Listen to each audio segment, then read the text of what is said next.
Buenas tardes a todos, queridos radioescuchas de esta estación de radio por internet de San Juan Diego, de nuestra diócesis de Cuautitlán.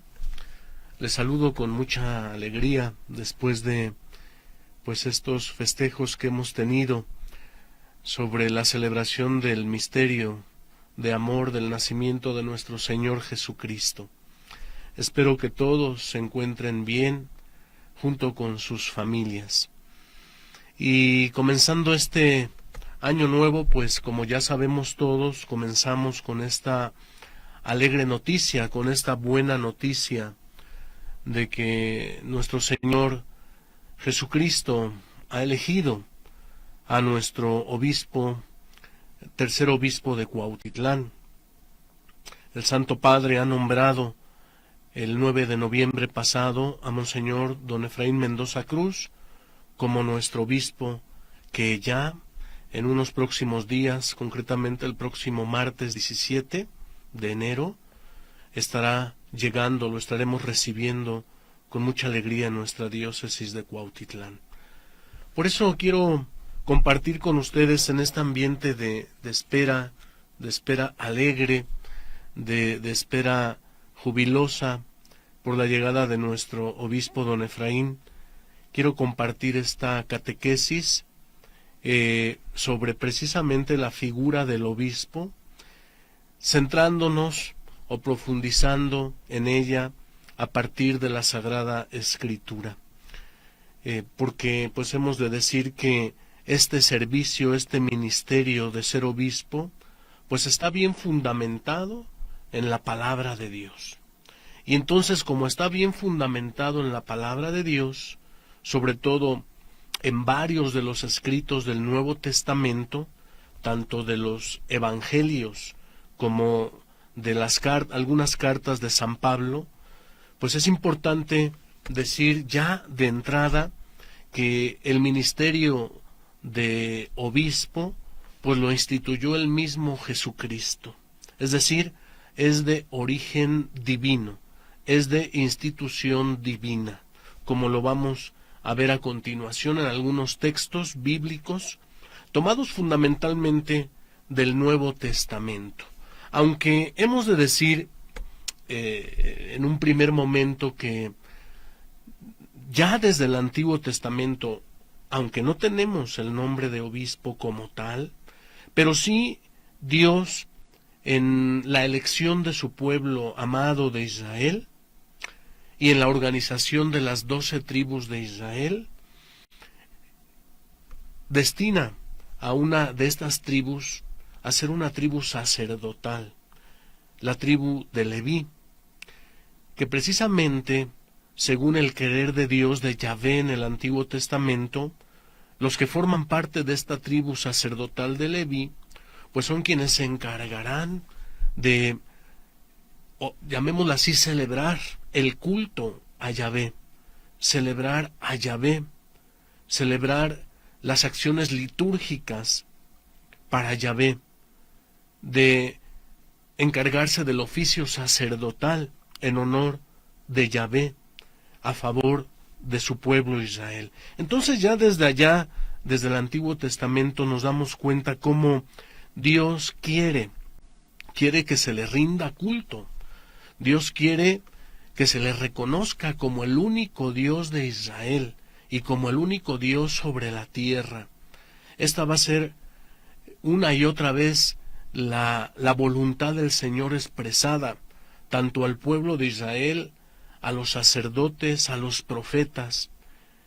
Y escuchamos esa frase emblemática, ese texto de Yahvé en el libro del Deuteronomio: escucha Israel, Shema Israel, Adonai Elohenu, Adonai Echad, que quiere decir, el Señor es uno, el Señor es único, no tendrás ningún otro Dios. Y entonces, para que también se preserve o se celebre al Señor como Él lo quiere, pues la tribu sacerdotal de Leví era la encargada de llevar a cabo estos oficios sacerdotales.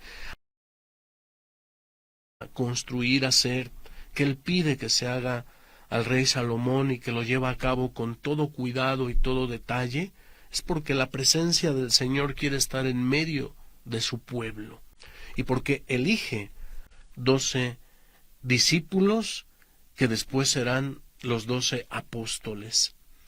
Y hay varias citas bíblicas, textos bíblicos que nos refieren esta institución.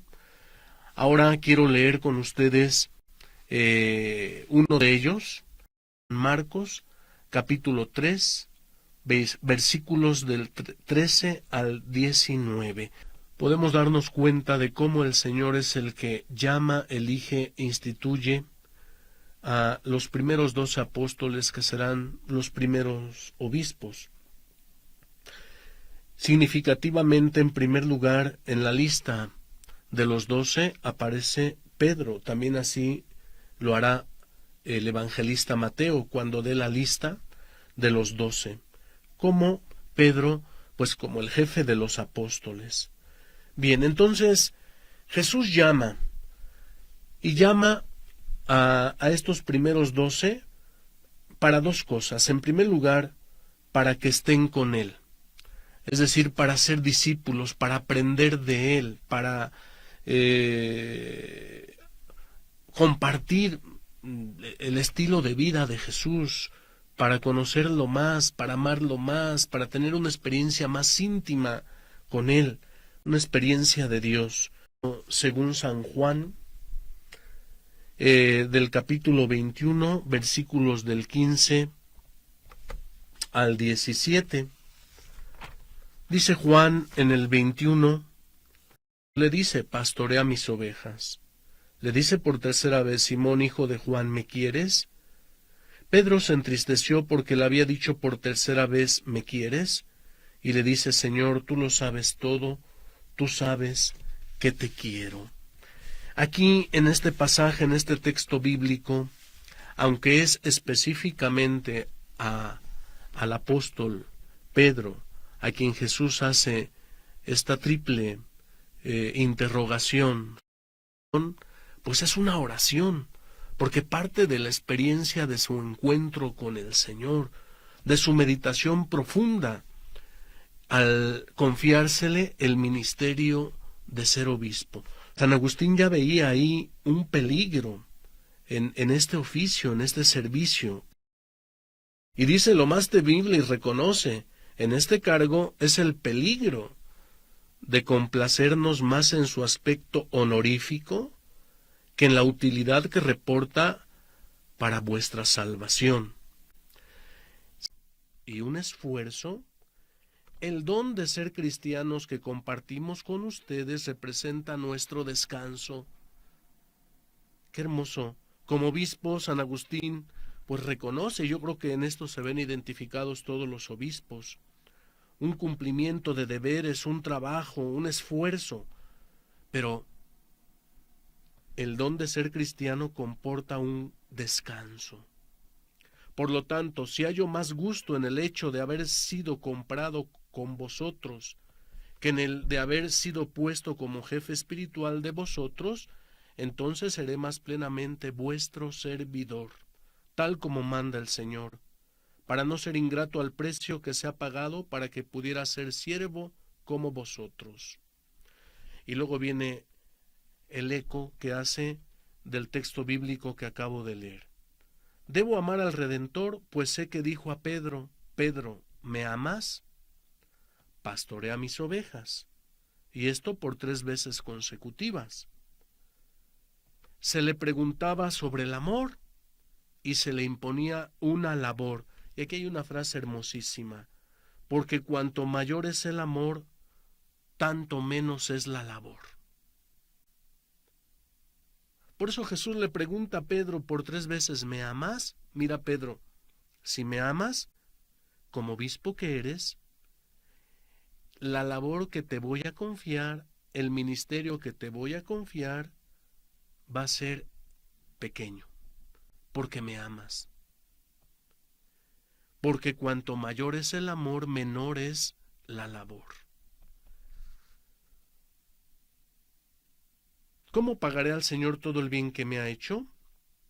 Continúa San Agustín, si dijera que le pago con el hecho de pastorear sus ovejas, olvidaría que esto lo hago no yo, sino la gracia de Dios conmigo. ¿Cómo voy a pagarle si todo lo que hay en mí proviene de Él como de su causa primera?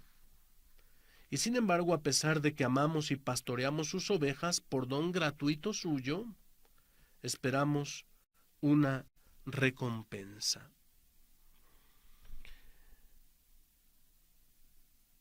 Y al final dice San Agustín, haced que nuestro ministerio sea provechoso, el ministerio de ser obispo. Ustedes son campo de Dios. Reciban al que con su actuación exterior planta y riega, y que da al mismo tiempo desde dentro el crecimiento. Ayúdenos con sus oraciones y con su obediencia, de manera que hallemos más satisfacción en serles de provecho que en presidirlos. Bueno, pues San Agustín dice esta oración, estas palabras hermosas sobre el obispo, a raíz de este texto bíblico, sobre la triple pregunta que le hace Jesús a Pedro. Por eso aquí abro un paréntesis, es muy importante que como diócesis, como pueblo, diócesis de Cuautitlán, hagamos mucha oración por nuestro obispo, pidiéndole esa gracia al Señor, para que nuestro obispo y todos nosotros amemos más a Jesucristo cada día, para que a partir de ahí todo el trabajo, el servicio, el ministerio que realizamos sea muy llevadero, pero porque brota del amor a Jesús. Bien, pasando ahora a algunos textos que no son de los evangelios, pero son del Nuevo Testamento, nos encontramos con un texto del libro de los Hechos de los Apóstoles, de San Lucas, del evangelista, en esta segunda obra que tiene en la Sagrada Escritura, en el Nuevo Testamento. Está hablando a los dirigentes de las comunidades. Miren, es aquí muy importante recordar que la Iglesia pues fue creciendo, comenzó su actividad misionera cuando recibió al Espíritu Santo en Pentecostés y salió a predicar a Jesucristo, a predicar la vida nueva en Jesús, a predicar el reino de Dios. Y obviamente como la Iglesia está en el mundo, pues cada vez el Espíritu Santo, porque el gran protagonista del libro de los Hechos de los Apóstoles es el Espíritu Santo el que envía a los misioneros, a los mismos apóstoles, a las comunidades. Entonces, como la Iglesia iba creciendo, cada vez más tenía más adeptos, más personas se convertían, aceptaban y abrazaban la fe, pues fue necesaria una organización de esas comunidades y el cuidado de las comunidades. Por eso, pues los primeros, llamémoslo así, responsables de las comunidades fueron los apóstoles. Después de que Jesús ascendió al cielo, Él les había dicho, yo me voy al Padre, pero les voy a enviar al Espíritu Santo para que ustedes sean los que continúen la obra en el mundo y vayan por todo el mundo y prediquen el Evangelio y bauticen a todas las personas. Entonces, al ascender Jesús al cielo, deja ahora a los apóstoles para que ellos continúen la misión en el mundo y los envía por todo el mundo, pero no por sus propias fuerzas, sino con la gracia, la presencia, los dones y la fuerza del Espíritu Santo. Por eso en el libro de los Hechos de los Apóstoles, en las primeras misiones, pues el Espíritu Santo es el que mueve, el que lleva, el que elige, el que manda, el que empuja a los misioneros, a los apóstoles y después a los demás. Dice el libro de los Hechos de los Apóstoles, tengan cuidado de ustedes y de todo el rebaño en el que el Espíritu Santo los puso como guardianes para pastorear la iglesia de Dios que adquirió por la sangre de su Hijo.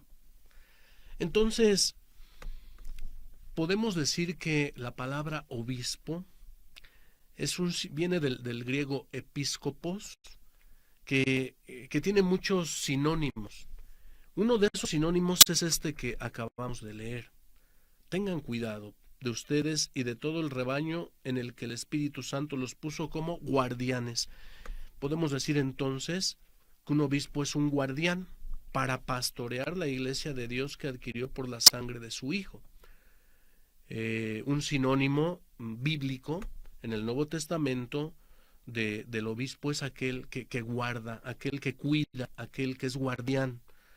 Y sabemos que un guardián cuida, guarda, protege, vigila, pastorea a la iglesia de Dios. Por eso Jesús le había dicho a Pedro: pastorea mis ovejas, son mías, pero yo te las confío a ti. Y aquí el libro de los Hechos de los Apóstoles recuerda a estos dirigentes, a los obispos y a los presbíteros, a los ancianos, que son guardianes para pastorear la iglesia de Dios. ¿Por qué? Porque Él adquirió por la sangre de su propio Hijo. Jesús no le dijo a Pedro: pastorea tus ovejas. No, pastorea mis ovejas. Son mías, pero yo te las pongo bajo tu cuidado, bajo tu pastoreo, y te hago pastor también de ellas. Ahora, esas comunidades que se van formando, que van surgiendo, donde el Espíritu Santo los puso. Vuelvo otra vez a recalcar esto. Nuestro obispo que viene, don Efraín, y todos los obispos, el Espíritu Santo los puso como guardianes para pastorear las comunidades que les han sido confiadas y que han sido adquiridas por la sangre de Jesucristo.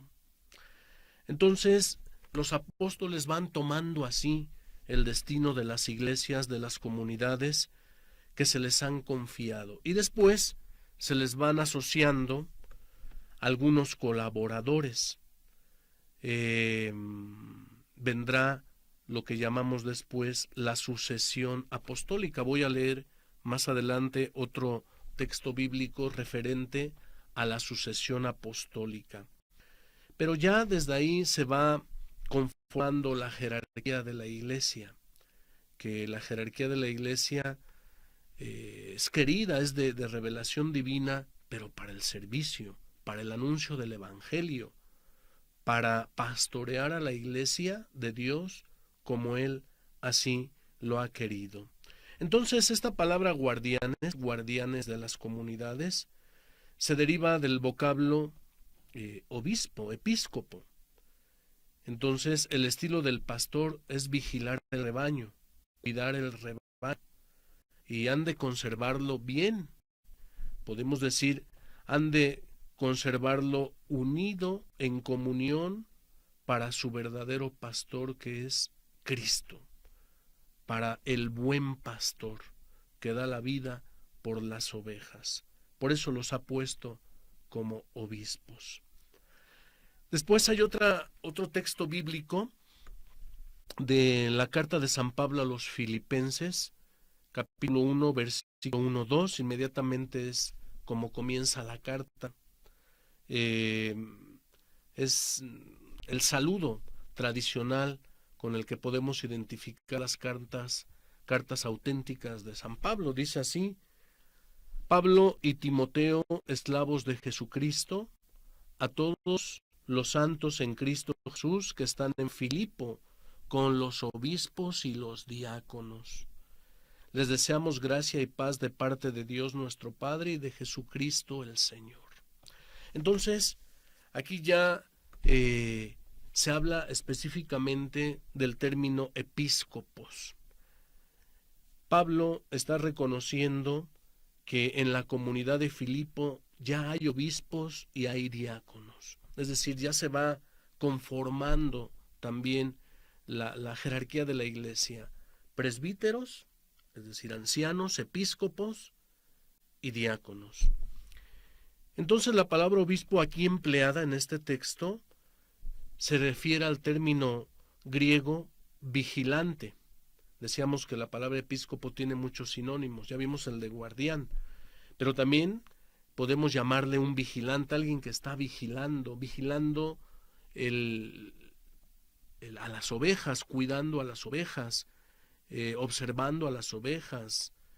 También se le puede llamar un inspector, un supervisor, aquel que está velando para que las ovejas estén unidas, para que reciban la sana doctrina, para que se mantengan en la fe, para que sean preservadas y cuidadas de doctrinas extrañas, que en ese momento también en las comunidades pues estaban metiéndose. Por eso se tiene cuidado de que el rebaño de Jesucristo se mantenga con la sana doctrina, y haya quien vigile, haya quien cuide, haya quien acompañe, haya quien esté al pendiente, quien supervise, quien inspeccione todo este ministerio. Y ese es el ministerio fundamental de los obispos hasta hoy en día.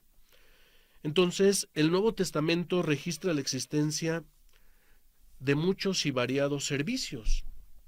Conforme la Iglesia, les decía, fue creciendo, pues se vio la necesidad de servicios o ministerios para la edificación, el cuidado, el acompañamiento de la Iglesia.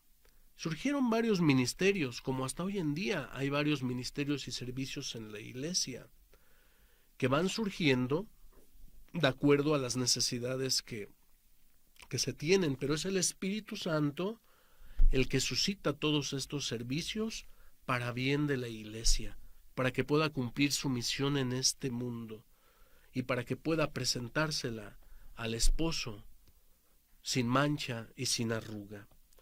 Entonces, estos oficios, estos servicios, estas funciones fueron surgiendo en la Iglesia para continuar con la buena evangelización y el acompañamiento. Algunos de esos servicios se dieron en el periodo apostólico, ya desde que los apóstoles estaban. ¿Se acuerdan ustedes allá en el libro de los Hechos de los Apóstoles cuando surge la función o el ministerio de los diáconos, ¿no? ¿Por qué?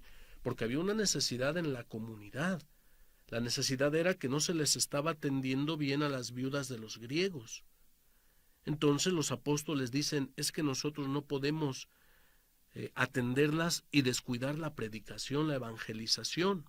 Vamos a elegir a algunas personas llenas del Espíritu Santo para que continúen con este servicio de ayudar en las necesidades a las viudas. Y surgen los diáconos, este ministerio. Entonces, ese es un ejemplo para decir que de acuerdo a las necesidades que iban surgiendo, bueno, pues también van surgiendo servicios y ministerios que los primeros obispos, los apóstoles, pues van auxiliados obviamente e inspirados siempre con el Espíritu Santo, van edificando, van instituyendo también en las comunidades que van surgiendo. Y los primeros que vemos, pues sí, son estos tres servicios del diácono, del presbítero y del obispo. Después, otro texto es la carta de San Pablo a Tito, capítulo 1, versículos 5 al 9, donde precisamente se nos habla de la sucesión apostólica y de las características del obispo. ¿Cómo debe ser el obispo? Hay dos textos que nos hablan de las características del obispo. Voy a leer los dos, pero aquí le voy a dar más énfasis en el primer texto a la sucesión apostólica. ¿Qué quiere decir esto? Jesús ya subió al cielo, Jesús ascendió, deja a los 12 apóstoles, pero llenos del Espíritu Santo y también con la garantía de la presencia de Jesucristo. Yo estaré con ustedes todos los días hasta el fin del mundo. Ahora son los 12 los que inician la misión, la evangelización. Van surgiendo las comunidades, la iglesia va creciendo, van surgiendo desafíos. Entonces, pues los apóstoles, sabiendo que tampoco que no iban a ser eternos en este mundo, eligen a otros para que queden en su lugar, y ahí se garantiza la sucesión apostólica. y esos que quedan eligen a otros. El Espíritu Santo, bien, los elige, pero ellos los consagran también, y el Espíritu Santo con su fuerza. Y así viene la sucesión apostólica hasta el día de hoy. ¿Qué quiere decir esto entonces? Que un obispo se le llama un sucesor de los apóstoles. Cuando nosotros vemos un obispo en nuestra Iglesia Católica, ahí está la sucesión apostólica, ahí está un apóstol de Jesucristo. ¿Por qué? Porque fue el mismo Jesús que así lo quiso. No es ningún invento humano, no es ninguna ocurrencia humana, es de institución divina. Dice San Pablo a Tito: te dejé en Creta, en una comunidad, por lo siguiente, para que terminaras de poner en orden lo que faltaba, y en cada ciudad nombraras ancianos, es decir, nombraras presbíteros, como yo te ordené, suponiendo que hay alguno libre de acusación, casado una sola vez. Ahí vienen las características del obispo en ese tiempo: que tenga hijos creyentes, no acusados de desenfreno ni rebeldes, pues el obispo, como administrador de Dios, tiene que estar libre de acusación, no ser arrogante, ni iracundo, ni bebedor, ni pendenciero, ni aficionado a negocios sucios, sino acogedor de huéspedes, amante del bien, mesurado, justo, religioso, dueño de sí, entregado a la palabra digna de crédito, acorde con la enseñanza, para que sea capaz de exhortar valiéndose de la doctrina sana. Entonces, San Pablo deja a Tito en esta comunidad de Creta y le pide que ordene a presbíteros, ancianos, que en un primer momento la palabra presbítero también se refería a obispo, pero ya después se fue haciendo la diferenciación. Entonces, por la imposición de las manos, los apóstoles fueron encomendando a sus sucesores estas misiones, estas comunidades estables, donde el Espíritu Santo seguía haciendo su obra en el mundo. Le dirá también a Timoteo, San Pablo: no descuides el don que hay en ti y que se te concedió con la imposición de las manos del consejo de los ancianos. Entonces, el gesto, llamémoslo así, es para la sucesión apostólica, es esta imposición de manos que hay y hasta hoy en día es vigente. Cuando se ordena un obispo, cuando se ordena un sacerdote, cuando se ordena un diácono, pues hay imposición de manos. ¿Para qué? Para recibir al Espíritu Santo, que es el que ha elegido, y con su fuerza continuar ese servicio en la iglesia. Entonces, así recibió Tito su ministerio de manos de Pablo. Él lo ordenó. Y él mismo, Tito, debe designar ahora a otros ministros para las comunidades locales. Es la sucesión apostólica. Y por último está también esta cita de Primera de Timoteo, capítulo 3, versículo 2-7, donde se habla también de las características del obispo. ¿Cómo ha de ser el obispo? Ya desde ese momento había una preocupación para que al elegir a un obispo, pues se fijara bien a quién se iba a elegir. Ya se invocaba obviamente al Espíritu Santo, se ponían en oración para que Él consagrara y eligiera a los hombres para este ministerio. Dice San Pablo a Timoteo en su primera carta: el obispo tiene que ser irreprochable, casado una sola vez, sobrio, mesurado, es decir, no dado a pleitos, a peleas, a riñas, modesto, acogedor de huéspedes, capaz de enseñar.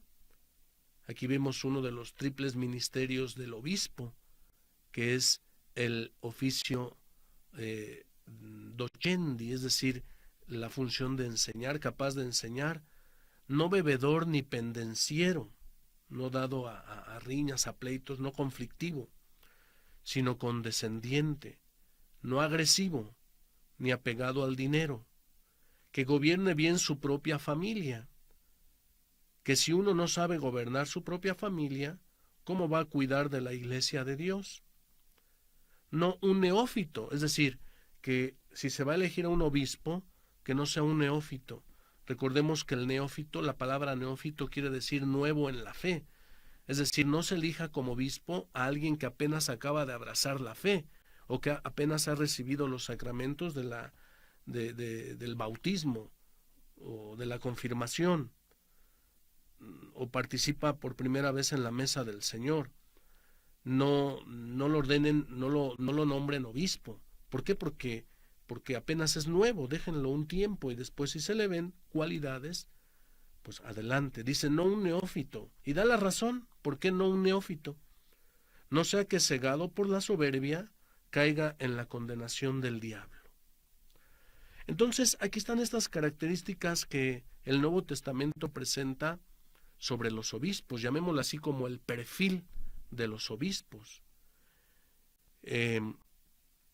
Podemos decir, bueno, padre, aquí hay alguna característica que no checa hoy en día con los obispos. ¿Cuál es, por ejemplo, esto de que se ha casado una sola vez? Pues sabemos que el obispo hoy en día, como los presbíteros y los diáconos transitorios, hacemos la promesa del celibato por el reino de Dios. Aunque aquí estos textos hablan de que el obispo se ha casado una sola vez, en el progreso de la iglesia, en las comunidades, pues al ver necesario que el obispo también debería de estar completamente, en cuerpo y alma, con un corazón no dividido, al servicio del pueblo de Dios, como el sacerdote y como el diácono transitorio, pues la iglesia también, asistida por el Espíritu Santo,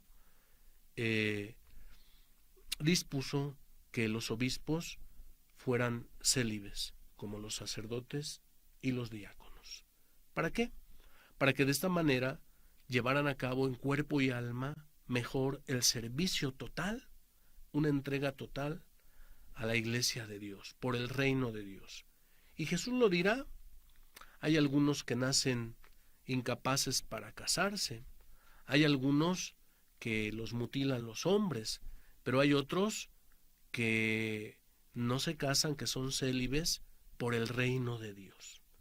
Y Jesús al final tiene una frase muy provocativa, y el que tenga oídos para entender, que entienda, y que lo entienda el que lo pueda entender. Entonces, por eso, pues en el caminar de la iglesia, pues se ha visto que el obispo no se ha casado, que el obispo en cuerpo y alma está entregado al Señor, a su iglesia, para extender su reino en la tierra. Bien, pues aquí me detengo, ya casi es una hora, sobre este catequesis sobre el obispo en la Sagrada Escritura.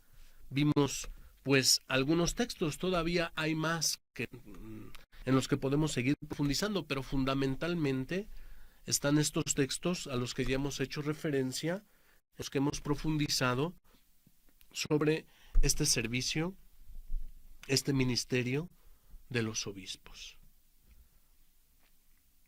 No sé si haya alguna pregunta, haya algún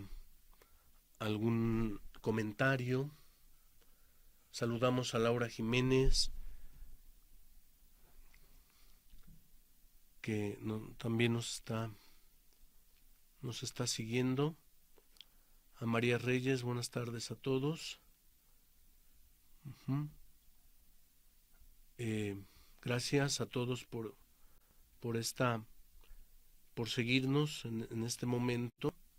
Y bien, pues agradezco su tiempo, su atención, y vamos a seguirnos preparando con mucha alegría para el recibimiento de nuestro nuevo obispo, don Efraín Mendoza Cruz. Solo quiero dar alguna indicación pues práctica para este día que va a llegar él el próximo martes 17 de enero. Se han distribuido para el mayor control y organización de la celebración del próximo martes, se han distribuido por parroquias boletos. Ya los sacerdotes de la diócesis se les distribuyó a su debido tiempo estos boletos para quienes quieran puedan asistir a la celebración. Ciertamente yo les pido que si tienen boleto, pues obviamente pueden asistir y presentarlo para que puedan entrar. Si no tienen boleto, lo mejor pues yo les recomendaría quedarse en casa y seguir la transmisión, la celebración bajo estos medios digitales. En Radio San Juan Diego se va a estar transmitiendo pues la celebración, que será la misa empezará a las 11 de la mañana, pero desde temprano a las 9 de la mañana saldrá del cerrito para caminar hacia acá, hacia la catedral. Entonces los invitamos a estar pendientes para estas transmisiones. Quien no tengan boleto, a seguirlas por los medios digitales, por estas plataformas, las redes sociales, por estas plataformas digitales. Y quien tiene boleto, pues aquí nos vemos, Dios mediante, el próximo martes para celebrar este acontecimiento de fe, de gracia para nuestra diócesis de Cuautitlán. Pues gracias a Dios, gracias a ustedes, cuídense mucho, que estén bien, bonita tarde a todos.